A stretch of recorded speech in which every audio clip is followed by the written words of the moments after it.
प्रिय दर्शकों, नमस्कार। मैं पास्टर निशिकांत जेकब जीवन धारा नामक इस कार्यक्रम में आप सभी का स्वागत करता हूं। जीवन धारा नामक यह कार्यक्रम माउंट कार्मेल चर्च की ओर से चलाया जा रहा है और इसका उद्देश्य यह है कि परमेश्वर का प्रेम और उसकी सच्ची शांति इस संसार में स्थापित हो सके। इस कार्यक्रम के संचालक और मुख्य पासबान पास्टर राजेंद्र डेविड के बारे में मैं आपको कुछ बताना चाहता हूं। पास्टर राजेंद्र डेविड पिछले 20 वर्षों से भी ज्यादा समय से सेवकाई कर रहे हैं और भारत के विभिन्न स्थानों में जाकर के परमेश्वर की शांति और प्रेम के बारे में लोगों को बताते हैं। बहुत सी बीमार उनके प्रार्थनाओं के द्वारा चंगे हुए हैं और हजारों की संख्या में लोगों ने उनके वचनों से जो परमेश्वर का संदेश वे देते हैं आशीषों को पाया है। लोग जो अशांति में हैं उन्होंने शांति को पाया है। जो लोग आर्थिक समस्याओं से जूझ रहे हैं परमेश्वर ने उन्हें आशीषें दी हैं। मैं आशा करता हूं कि इस कार्यक्रम को देखने के द्वारा आप भी लाभान्वित होंगे और शांति को और आशीष को पाएंगे। धन्यवाद।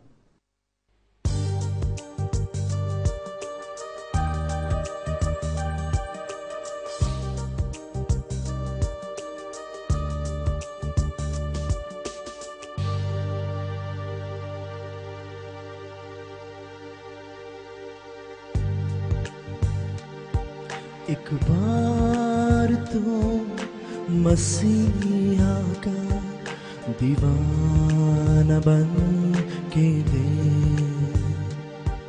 एक बार तो मसीहा का दीवाना बन के दे। जल जा उसी के प्यार में, जल जा उसी के प्यार में, परवाना बन के दे। एक बार तो मसीहा का दीवाना बन के दे, एक बार तो मसीहा का दीवाना बन के दे।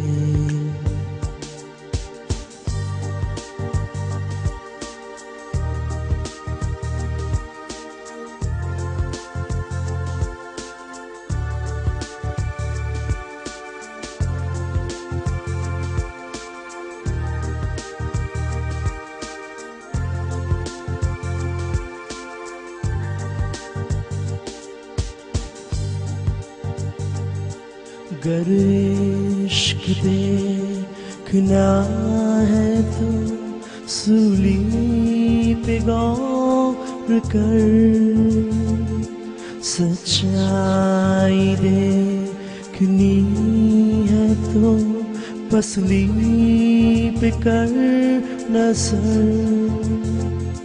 अगर इश्क देखना है तो सूली पे गौर कर,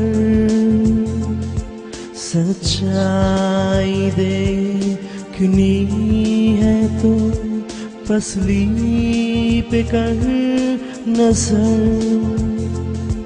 दीदार देखना है तो, दीदार देखना है तो सब कुछ लुटा है चल। एक बार तो मसीहा का दीवाना बन के दे, एक बार तो मसीहा का दीवाना बन के दे। जल जा उसी के प्यार में, जल जा उसी के प्यार में, परवाना बन के दे।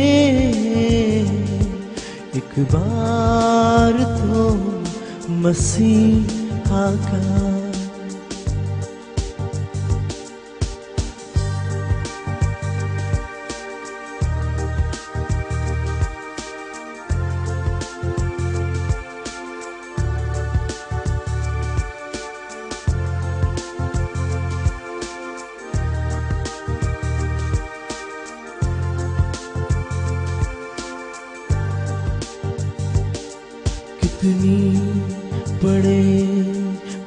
मुसीबतें सर पर उठाए चल, इल्जाम कोई लगाए तो ढाए कोई सितम,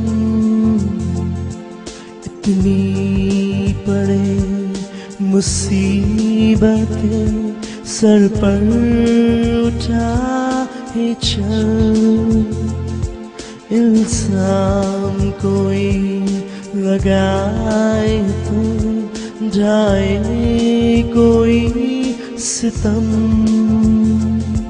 कीलों से छेदे हाथों को, कीलों से छेदे हाथों को नजराना बन के दे, एक बार तो मसीहा का दीवाना बन के दे, एक बार तो मसीहा का दीवाना बन के दे, जल जाओ उसी के प्यार में, जल जाओ उसी के प्यार में, परवाना बन के दे, परवाना बन के दे, दीवाना बन के दे, दीवाना बन के दे।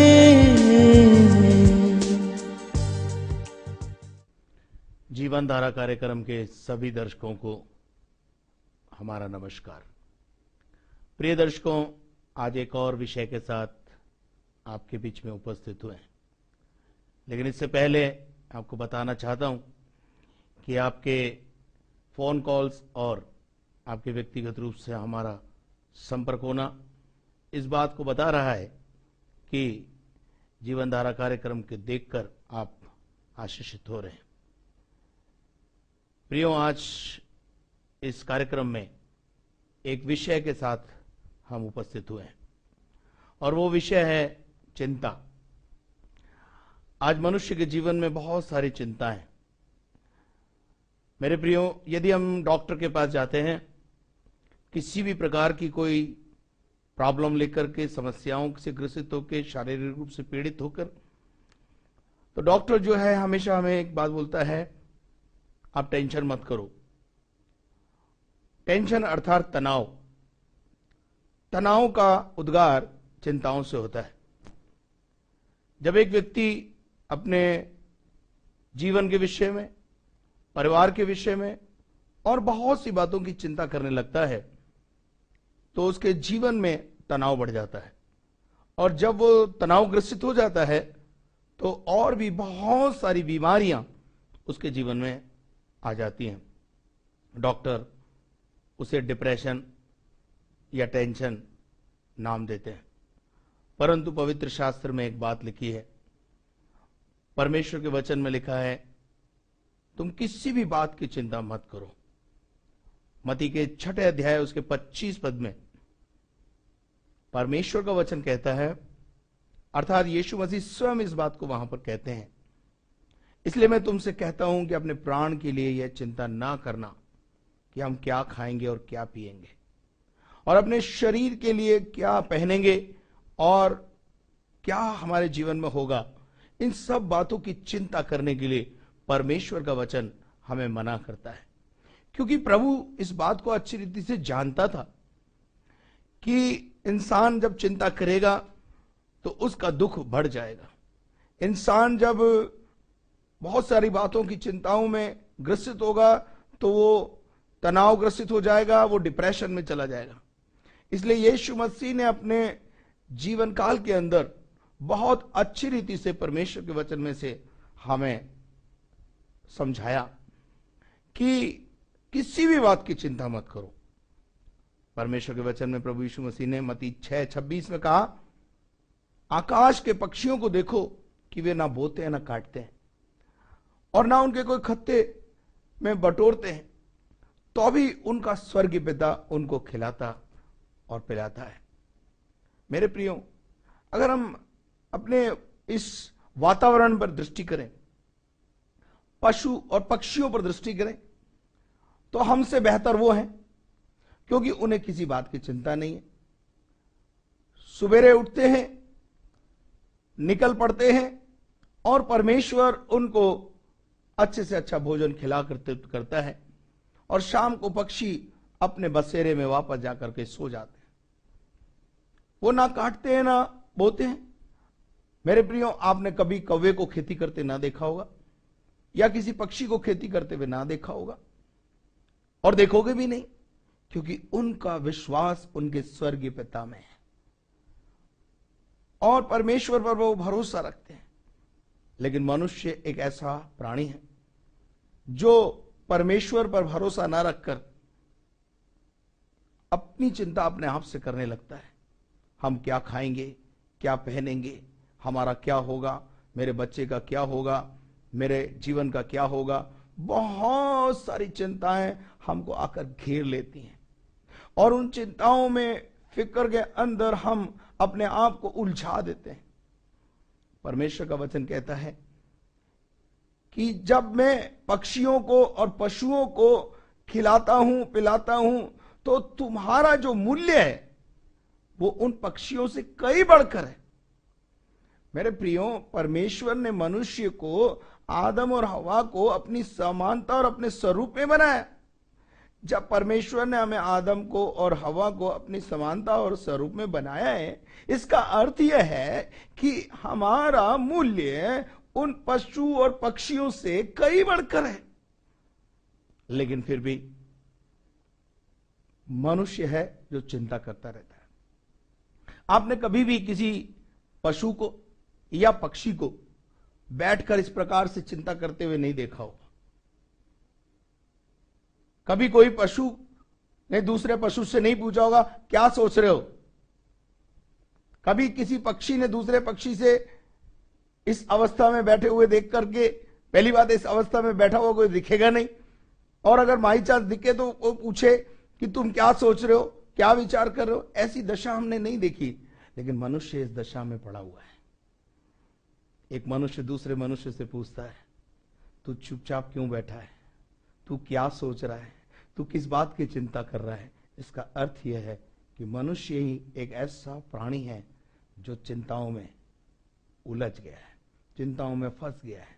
बहुत सारी चिंताओं ने हमें आकर के घेर लिया है। प्रभु का वचन आगे कहता है, तुम में से कौन है जो चिंता करके अपनी अवस्था में एक घड़ी बढ़ा सकता है। मेरे प्रियो, क्या हम चिंता करके अपने जीवन काल को बढ़ा सकते हैं? ना, कभी भी नहीं। हमारा जीवन परमेश्वर के हाथों में है, हमारा भविष्य परमेश्वर के हाथों में है। परमेश्वर है जो हमारे भविष्य को बनाता है, परमेश्वर ही है जो हमारे भविष्य को सुनहरा पल देता है। लेकिन हमें परमेश्वर पर भरोसा नहीं है। हम अपनी चिंता अपने आप से करते हैं। हम अपने पति की चिंता करते हैं, हम अपनी पत्नी की चिंता करते हैं, हम अपने बच्चों की चिंता करते हैं, हम बहुत सी बातों की चिंता करते हैं। परंतु परमेश्वर का वचन अर्थात प्रभु यीशु मसीह कहता है, अपनी सारी चिंता, अपने बोझ अपने जीवन से दूर करो। और लिखा है 28 पद में लिखा है, और वस्त्र के लिए क्यों चिंता करते हो, जंगली शोषणों पर ध्यान करो, वे कैसे बढ़ते हैं, वो ना तो परिश्रम करते हैं ना काटते हैं, फिर भी उनका परमेश्वर उनको पहनाता है, उनको बहुत अच्छी रीति से तैयार करता है। जब हम देखते हैं, इसलिए जब परमेश्वर मैदान की घास को जो आज है और कल भाड़ में झोंकी जाएगी, आग में झोंक दी जाएगी, ऐसा वस्त्र पहनाता है, तो परमेश्वर का वचन कहता है, अल्प विश्वासियों, तुमको वह क्यों कर अच्छे वस्त्र नहीं पहनाएगा, अच्छी चीजों से क्यों ना तृप्त करेगा। इसलिए तुम चिंता करके यह ना कहना कि हम क्या खाएंगे या क्या पहनेंगे या क्या पिएंगे, क्योंकि तुम्हारा परमेश्वर तुम्हारी चिंता करता है, उसको तुम्हारा ध्यान है। मेरे प्रियो, परमेश्वर का वचन कहता है, सो कल के लिए चिंता ना करो, क्योंकि कल का दिन अपनी चिंता अपने आप से कर लेगा। आज के लिए आज का दुख बहुत है। हम आज में जीना सीखें। मेरे प्रियो, हम कल की चिंता करके आज दुखी हैं, लेकिन हम कल की चिंता करके अपने आप को दुखी ना करें। परमेश्वर का वचन बहुत स्पष्ट रूप से हमसे बातें करता है, चिंता करने के लिए मना करता है, चिंता करने के लिए हमें बिल्कुल सख्त आदेश देता है, चिंता ना करो। अगर परमेश्वर के वचन में लिखा है चिंता ना करो, इसका मतलब यह हमारे लिए एक आदेश है, हमारे लिए एक आज्ञा है। और अगर हम इस आज्ञा को तोड़ते हैं तो हम, सीधी सी बात है, हम पाप करते हैं। इसका अर्थ यह है कि जो चिंता कर रहा है वो पाप कर रहा है। पाप की मजदूरी मृत्यु है। तो क्यों हम चिंता करें?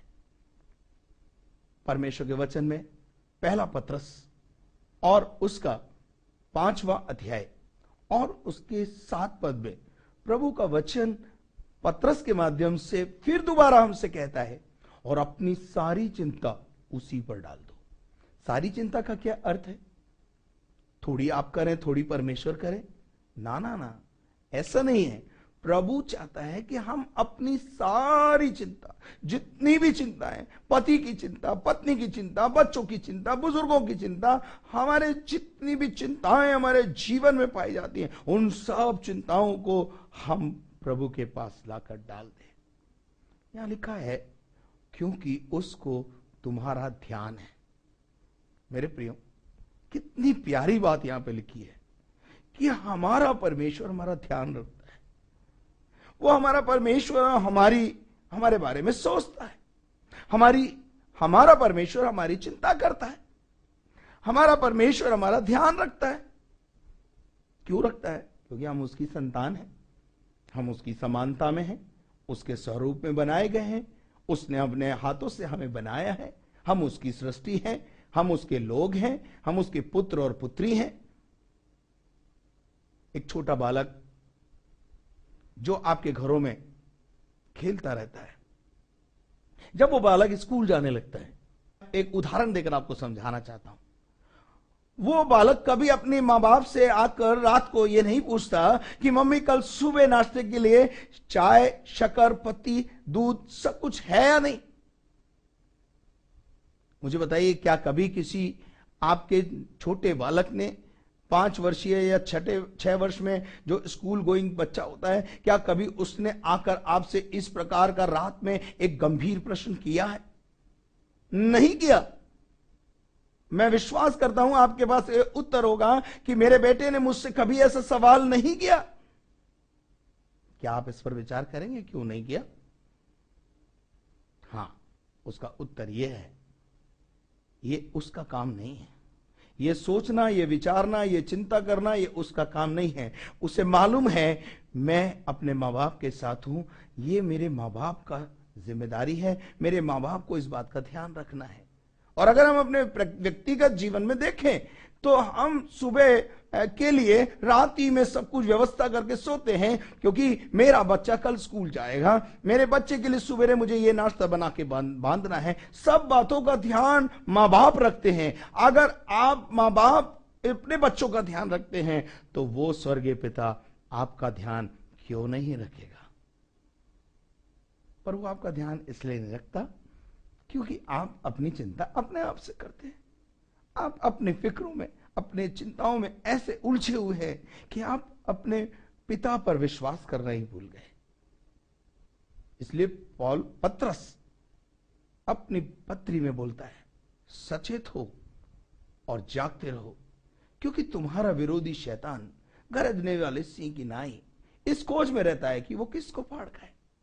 अपनी सारी चिंता, अपने सारे फिक्र, अपने सारे बोझ हम प्रभु पर डाल दें, क्योंकि उसको हमारा ध्यान है।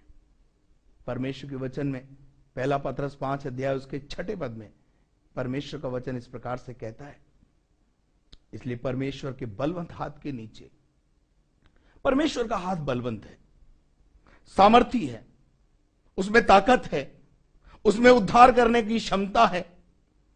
उस हाथ के नीचे दीनता से बने रहो। आपकी अकड़ के साथ आप परमेश्वर के पास नहीं आ सकते। प्रभु का वचन कहता है दीनता से रहो, जिससे वो उचित समय पर तुम्हें बढ़ाएगा।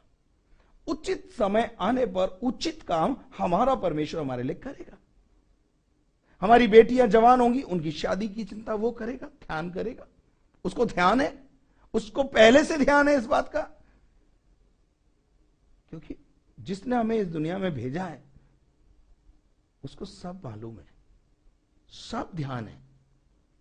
परमेश्वर का वचन हमें इस बात के लिए प्रेरित करता है, चिंता ना करें। चिंता करना एक पाप है। चिंता करना अपने बाप के ऊपर शक करना है। अगर आप ही को सारी चिंता करनी तो फिर बैठ के खूब अच्छी रीति से अपने घर में बैठकर खूब चिंता कीजिए और अपनी बीमारियों को अपने घर में आमंत्रित कीजिए।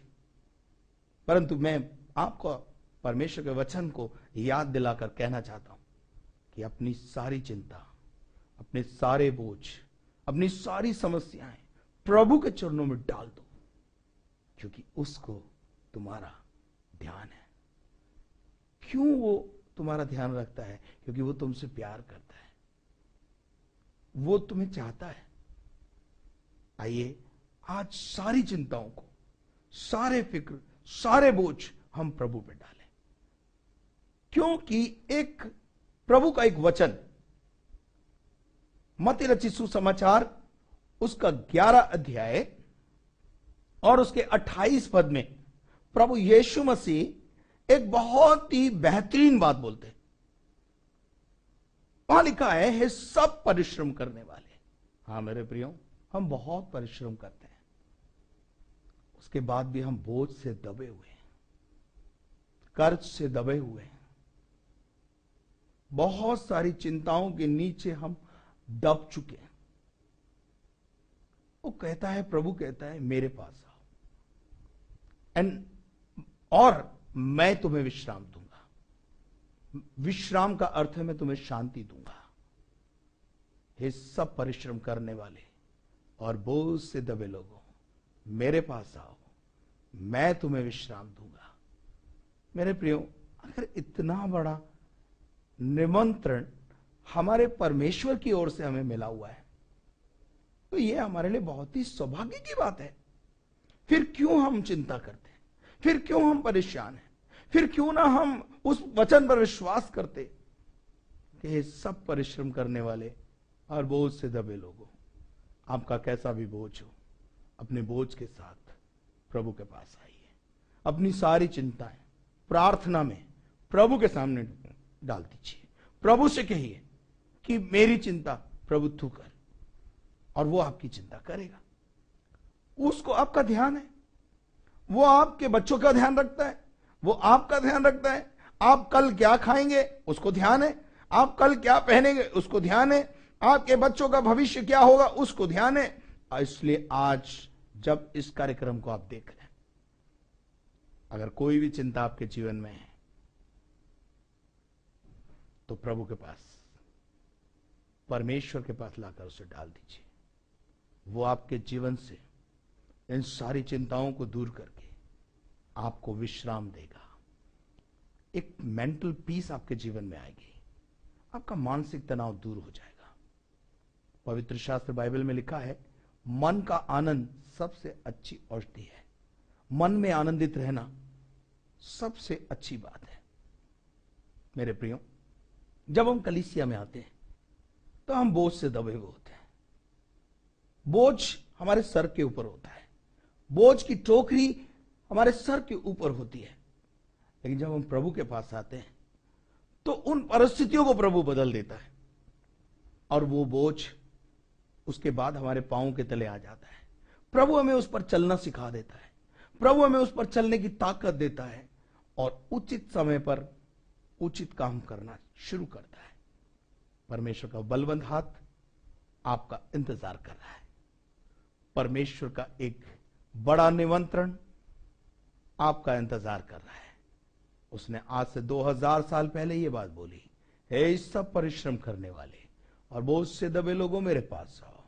पतरस अपनी पत्री में बोलता है कि अपनी सारी चिंताएं उसके चरणों में ला करके ढाल दो, क्योंकि उसको तुम्हारा ध्यान है। क्या आज आप सुने गए वचन पर विश्वास करेंगे? आपकी सारी चिंता क्या आप उस प्रभु पर डालेंगे? यदि आप डालेंगे तो अवश्य रूप से वो उसे उठाएगा। यदि आप चाहते हैं कि आज आपकी सारी चिंताओं से आप आजाद हो जाएं, हम आपके लिए प्रार्थना करने जा रहे हैं। केवल जब मैं प्रार्थना करूंगा आपके लिए, अपना हाथ अपने हृदय पर रखकर अपनी सारी चिंताओं को बोलना शुरू करिए। प्रभु मैं ये चिंता तेरे चरणों में डालती हूं। प्रभु मैं अपनी बेटी की चिंता, अपने पति की चिंता, अपने घर की चिंता, अपने सारी चिंताओं को तेरे चरणों में ला करके डालती हूं। और अगर आप बीमार हैं, अपनी बीमारी को भी प्रभु के पास लेकर के आ जाइए और अपने हाथ को वहां पे रख लीजिए। हम आपके लिए प्रार्थना करने जा रहे हैं। प्रभु आपके लिए काम करने जा रहा है। आइए हम मिलकर प्रार्थना करते हैं। हमारे जीवित और महान परमेश्वर, बड़ी नम्रता और दीनता के साथ तेरे चरणों में आते हैं। तुझसे विनती और प्रार्थना करते हैं, जितने दर्शकों ने तेरे वचन को सुना और इनमें से यदि कोई भी व्यक्ति चिंताग्रस्त है, बोझ से दबा हुआ है, तकलीफों में चल रहा है, बीमारियों में चल रहा है, आज तेरा पवित्र सामर्थ्य उनके घरों में पहुंच जाए और उन्हें आजाद करे। प्यारे परमेश्वर प्रभु, ये लोग अपनी सारी चिंता तुझ पर डालना सीख जाएं। ओ प्रभु, तुझ पर भरोसा करना सीख जाएं और तू इनके लिए काम करता है प्रभु। ये तो हमें पता है परमेश्वर, क्योंकि हमने पढ़ा भी कि तुझे इनका ध्यान है परमेश्वर पिता। तू इनके विषय में सोचता है प्रभु, और वचन बताता है कि जो कुछ तू हमारे विषय में सोचता है वो हमारी भलाई के लिए सोचता है। परमेश्वर तू हमारा कभी भी गलत सोचता नहीं है, लेकिन हमेशा हमारे भलाई के लिए काम करता है, हमारे अच्छे के लिए काम करता है। इसलिए आज मेरा आपसे निवेदन है, इनके घरों में, इनके जीवन के अंदर पाए जाने वाली तमाम आपत्तियां, तमाम चिंताएं, तमाम प्रकार के बोझ आज इनके जीवन से दूर हो जाएं प्रभु। इनकी बीमारियां, जिन बीमारियों पर इन्होंने अभी तक फतेह नहीं पाई है, उन पर ये फतेह पा सकें। सब बातों पर ये विजयी जीवन को हासिल कर सके प्रभु। ये हमारी आपसे प्रार्थना है। तूने हमारी प्रार्थना सुन ली, उसके लिए तुझे धन्यवाद। सब आदर, महिमा, गौरव तुझे देते हुए प्रार्थना को आपके बेटे और हमारे जिंदा खुदावंद प्रभु यीशु मसीह के जलाली और सामर्थी नाम से मांगते हैं, आमीन। प्रियो, आपने हमारा इस कार्यक्रम को देखा है। यदि आप हमसे व्यक्तिगत रूप से मिलना चाहते हैं तो नीचे लिखे पते पर आप दिए गए समय अनुसार कार्यालय में आकर हमसे संपर्क कर सकते हैं। और यदि आप हमें फोन कर बातचीत करना चाहते हैं तो नीचे लिखे स्क्रीन पर आए हुए मोबाइल नंबर्स पर आप हमसे बातचीत कर सकते हैं। मिलने और बातचीत करने में किसी प्रकार का संकोच ना करें। हम आपके लिए प्रार्थना करेंगे, प्रभु आपके लिए काम करेगा। धन्यवाद।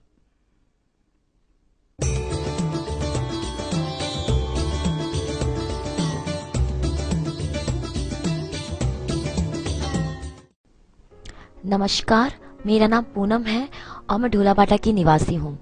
और जब मैं फर्स्ट ईयर की स्टूडेंट थी तब मुझे एक दुष्टात्मा से ग्रसित हो गई थी और मैं बहुत ज़्यादा परेशान थी, बहुत ज़्यादा बीमार रहने लग गई थी। तब मैं बहुत सारी जगह पे गई, बहुत सारे बाबाओं के पास गई, बट मुझे कहीं से भी कोई छुटकारा नहीं मिला। मेरी तबीयत में कोई इम्प्रूवमेंट नहीं आ रहा था।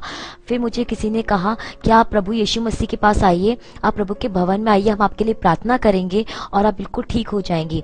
पर मुझे इस चीज़ पर विश्वास बिल्कुल नहीं था। उसके बाद मैं बहुत ज़्यादा बीमार रहने लग गई, बहुत ज़्यादा हालत ख़राब हो गई। जब मैं अपने बिल्कुल मरने की कंडीशन में थी तब मेरी मुलाकात पास्टर राजेंद्र डेविड से हुई। उन्होंने मुझे कहा कि हम आपके लिए प्रार्थना करेंगे और आप बिल्कुल ठीक हो जाएंगी। पर मैंने उनकी बात पे विश्वास नहीं किया। कुछ टाइम बाद जब मैं बिल्कुल तंग हो चुकी थी, हर एक चीज़ से परेशान हो चुकी थी और मुझे ऐसा लग रहा था कि अब मुझे सुसाइड कर लेनी चाहिए, तब मैंने एक बार सोचा कि मैं चल के प्रभु के भवन में देखती हूँ। और जब मैं प्रभु के भवन में आई तब पास्टर राजेंद्र डेविड ने मेरे लिए प्रार्थना की और मैं उस दिन बिल्कुल ठीक हो गई। वो दिन और आज का दिन मैं बिल्कुल ठीक हूँ और मुझे उस दिन पूरी तरह से छुटकारा मिल गया। परमेश्वर की दया से प्रभु में मेरी शादी हुई और आज परमेश्वर की दया से एक आशीष के रूप में एक बच्चा मेरे पास है और मैं अपने परिवार में, एक छोटे से परिवार में बहुत खुश हूँ। धन्यवाद। प्रिय दर्शकों, मैं जानता हूं कि आप इस कार्यक्रम को देखने के द्वारा बहुत ही आशीषित और लाभान्वित हुए हैं। यदि आप किसी प्रकार की समस्या से ग्रसित हैं, किसी चुनौती का सामना कर रहे हैं, किसी प्रकार से मानसिक दबाव में हैं, पारिवारिक अशांति से होकर के गुजर रहे हैं, या कोई और समस्या है, या आपकी कोई विपरीत परिस्थिति है, हम चाहेंगे कि हम आपके लिए प्रार्थना करें। आप दिए गए इस पते पर हमसे संपर्क कर सकते हैं, आप हमें फोन कर सकते हैं, या आप हमें लिख सकते हैं। हम जरूर आपके लिए प्रार्थना करेंगे। धन्यवाद।